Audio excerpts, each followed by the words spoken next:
Hi மக்களே, பிள்ளையாரை கும்பிட்டாச்சு, காளியம்மை கும்பிட்டாச்சு,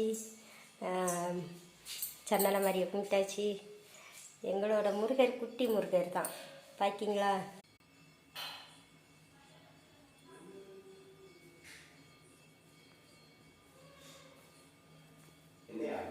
இதில் கேலண்டரில் தான் முருகர் இருக்காரு, போட்டாலாம் கிடையாது. சின்ன கேலண்டரில் உள்ள முருகராக கொண்டு வச்சுருக்கேன். இருக்கங்குடிக்காரு போட்டா சாமி கொண்டு விளக்கு போடுறது முடிஞ்சு சின்ன சின்னது தாங்க. ஆமாம், நம்ம அப்படி பெரிய ஆளாக இல்லைல்ல. பெரிய ஆளாக தாய் முடிஞ்சால் பெரிய ஆளாக்கி விட்டு நம்ம வச்சுட்டு போகிறாங்க, இருக்கட்டும். ஆனால் மனுஷங்க இடம் கொடுத்தது பணத்தை வச்சுங்க. அந்த பணத்தை வச்சு இடம் கொடுத்தாங்க. கழுத்து நிறையா செயின் அடியாள் மாதிரி நடந்து போனால் அவன் நல்லவா இல்லாமாங்க. நம்ம பொறுத்து போனால் அவரை கெட்டவான்னு சொல்லுவாங்க. இதுதான் உலகம். நல்லதுக்கு காலமே கிடையாது. அதிகமாக இருக்குது பேசுறதுக்கு. இப்போ தானேங்க கற்றுக்கிட்டு இருக்கோம். கொஞ்சம் கொஞ்சமாக எடுத்து விடுவோம். சரியா? இந்த ஊருக்குள்ளே நடக்குது எல்லாமே உங்களுக்கு அப்பப்போ நம்ம வந்துடும். ஏன்னா வீடியோ எடுக்க படிச்சுட்டே பார்த்தீங்களா? அதனால் கொஞ்சம் அப்பப்போ எங்கள் ஊருக்குள்ளே நடக்க அப்பப்போ நான் எடுத்து போட்டேங்க. கொஞ்சம் லைக் மட்டும் போடுங்க. லைக் போட்டு ஷேர் பண்ணி விடுங்க. போகிற அளவுக்கு போயிட்டு போகுது. என்ன வந்தாலும் பார்த்துக்கிட்டது. அப்படி என்னங்க வந்துட போகுது? நம்ம என்ன தப்பாக பண்ணிட்டோம், கொலை பண்ணிட்டோமா?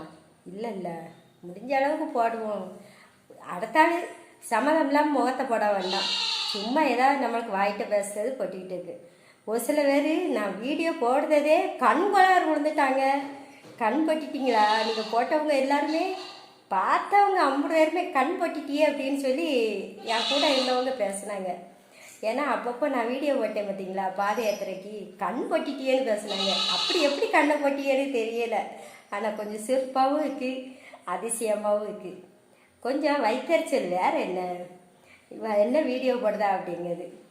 அது பணத்தை வச்சு இடம் போடுத மனுஷங்க தான் அதிகமாக இருக்காங்க. மனசை வச்சு யாருமே கிடையாது. சும்மா நம்மகிட்ட நட்பு மாதிரி பேசுகிறாங்க. வெறும் வெளி வேஷங்க, வேஷக்காரவங்க. நன்றி கெட்டவங்களும் அதிகமாக இருக்காங்க. என்ன இந்த போன வருஷம் என்ன செஞ்சோமோ அவங்களுக்கு நல்லது பண்ணியிருப்போம். ஆனால் அவங்க யோசிக்காமல் நாக்கு எலும்பு இல்லாத நாக்கு எப்படினாலும் தூக்கி அடிக்கலான்ட்டு தூக்கி அடிச்சுக்கிட்டே இருக்காங்க. நீ அடி வரைக்கும் அடி, எனக்கு தாய் தொலை கணிட்டு நான் போய்கிட்டே இருப்பேன். என்னன்னாலும் பண்ணிட்டு போ. எனக்கு தொலை ரஜினி சார் சொல்லுவாங்க பார்த்தீங்களா, எனக்கு ஆண்டவனே பக்கத்தில். இந்த மாதிரி எனக்கு ஆண்டவன் பக்கத்தில் இருக்கான். அதனால என்ன செஞ்சாலும் பண்ணிட்டு போ, எனக்கு தெய்வம் தானே இருக்குது.